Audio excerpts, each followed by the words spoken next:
Buenos días, muchísimas gracias por la invitación de nuevo. Yo voy a ser muy puntual complementando lo que planteé ayer. El ministro de Hacienda nos informa, pues de acuerdo a lo que escucho, que son 33 billones que se tienen para atender la pandemia, de los cuales entiendo 15 billones son del FOME, que es el fondo que crea la emergencia, y contrasto esto con lo que decía ayer el ministro de Salud, que 6.1 billones de pesos adicionales de esos fondos, de ese fondo FOME, serían para la salud. Eso lo dijo el ministro de Salud ayer, pero me llama la atención que hoy no aparecen esos recursos adicionales, porque en la locución del ministro de Salud estamos hablando de deudas viejas. A ver, tengamos un contexto. Esto es un sistema de salud que no tiene sistemas de información. No me dejará mentir el doctor Carrasquilla si en este momento el Estado colombiano no sabe cuánto le debe un actor al otro, cuánto le debe las EPS, a los hospitales, cuánto le deben a las clínicas privadas. No hay cifras concretas en este momento en el sistema de salud. Tenemos cifras de que el desfalco, el déficit financiero del sistema de salud puede ir de 12 billones a 20 billones. Luego el ministro de Salud hace referencia a pagos anticipados de deudas viejas, pero no hay claridad sobre los recursos frescos. Lo que yo quiero advertir es que los recursos frescos no pueden ser utilizados bajo la lógica de venta de servicios. A ver quién fue el que vendió en la pandemia y sobre esa facturación se pagan. Tiene que haber un subsidio a la oferta. Y esos recursos frescos, insistimos en nuestra propuesta que el ministro de Salud se comprometió con nuestras agremiaciones, iba a revisar con el ministro de Hacienda y del Trabajo, de que se deben contratar unas plantas temporales a cargo de las Secretarías de Salud y el Ministerio de Salud para enfrentar la pandemia, y eso debe estar financiado con esos recursos adicionales.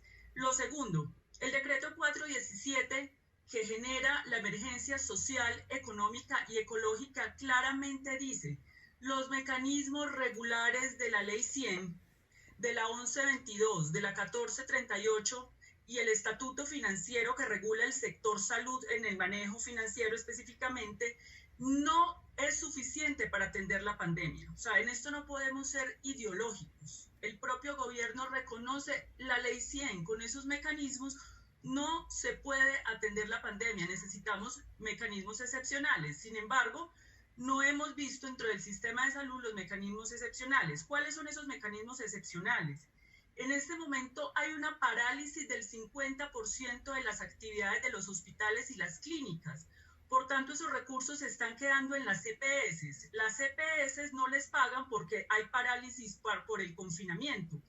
Esos recursos los necesitamos en la clínica y hospitales. Se requiere la decisión de trasladar parte de la UPC de las EPS para hacer giro directo. Esa es una medida excepcional.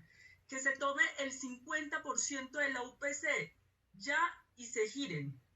Y la otra medida excepcional es que los 6 billones adicionales se destinen para la planta temporal y para la dotación previa, porque con recursos viejos, de deudas viejas, no vamos a resolver esta situación.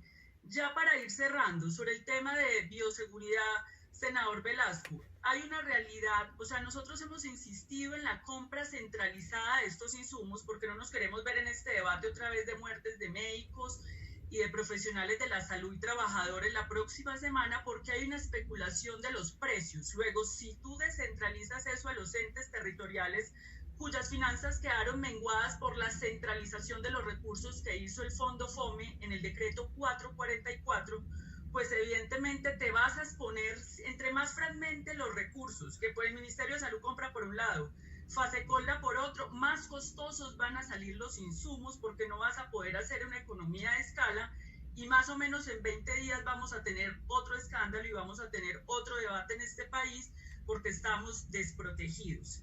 Entonces yo quiero dejar eso y quiero dejar de nuevo las propuestas sobre la mesa que hemos planteado.